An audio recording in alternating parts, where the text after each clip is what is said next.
Are you staring at retirement by yourself? Hi, I'm Doug Ray, president and founder of the Wealth Guardians and the Ray Financial Group. And I'm Brice Payne, and you've entered The Vault, the Wealth Guardians video series on all things pertaining to retirement planning.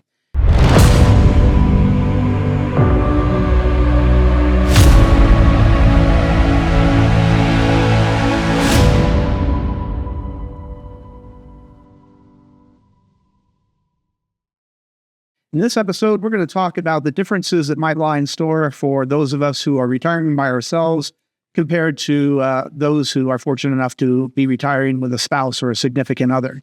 We're going to talk about how you remain socially connected. Are you retiring in the right place? How or who is going to give care to you? And how do you overall best embrace a solo retirement? Don't forget to hit these like and subscribe buttons, but let's go ahead and get into this episode. Doug, this is yours, and some significant changes for those who, or differences for those who are retiring solo versus those who aren't.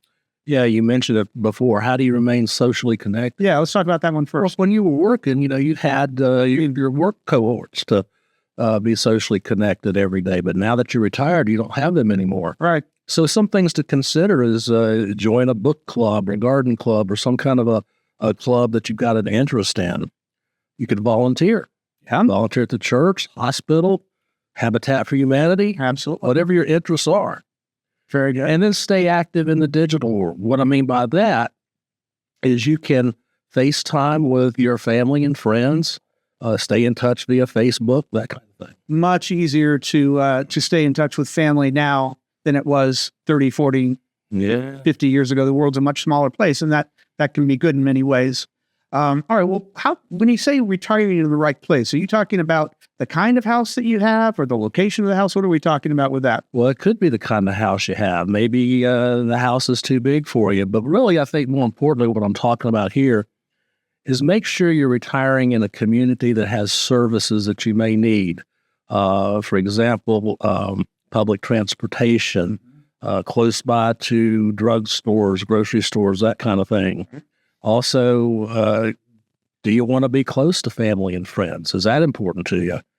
And then safety. You want to find a community that is safe. Right. You want to live in one that has issues going on. Right. What the neighborhood and the house, for that matter, what was right for you when you were 40 or 50 years old, maybe even 60 years old, might not be the right house or location for you when you're 70 or 80 years old. And you got to take into account many things. A lot of us think that the house that they're in now is going to be their forever house, and that's a lot of times not true. That's exactly right. Okay. What about who's going to care for you? Now, I know that when you've got a significant other, when we've got clients who come in for financial planning services, Doug, they are of the mindset, if something happens to me, my wife or my spouse is going to take care of me. And if something happens to her or him, I'm going to take care of my significant other. And not that that's always the best plan in the first place, but that plan is right out the window when you're solo. Yeah, it is. And, let's face it, we don't like thinking about these kinds of things, but at the same time, we have to remember that as we get older, we're going to get more frail. Yeah. So one thing that you might do is consider long-term care insurance. Yeah. That'll help pay for anybody that has to come into your house for home health, right? God forbid if you have to go to a long-term care facility. My mother lived solo, is retired solo, and even though she only lived 7 houses away from me, she wanted to get one of those life alert type of deals. If she'd had a spouse, or any of us who do have a spouse, that's probably not something that's high up on the importance list, because chances are you're not going to fall and be undiscovered for a number of days if you've got a spouse. Exactly. But if you don't, then that's something that should be on your radar. Just another way to stay in contact with people. Exactly. Okay. Very good. What else we want to talk about? Well, let's just talk about embracing at solo retirement. Okay. What I mean by that is you need to look at developing new skills. Maybe some things you've always been interested in doing, but didn't have the time. Right. Hobbies. Travel. Go places where you're interested in. Go places where you've never been before. Right. Enjoy that freedom. And then invest in yourself. Take care of yourself. Yeah. That may mean joining a gym or something like that. You only get this one body, and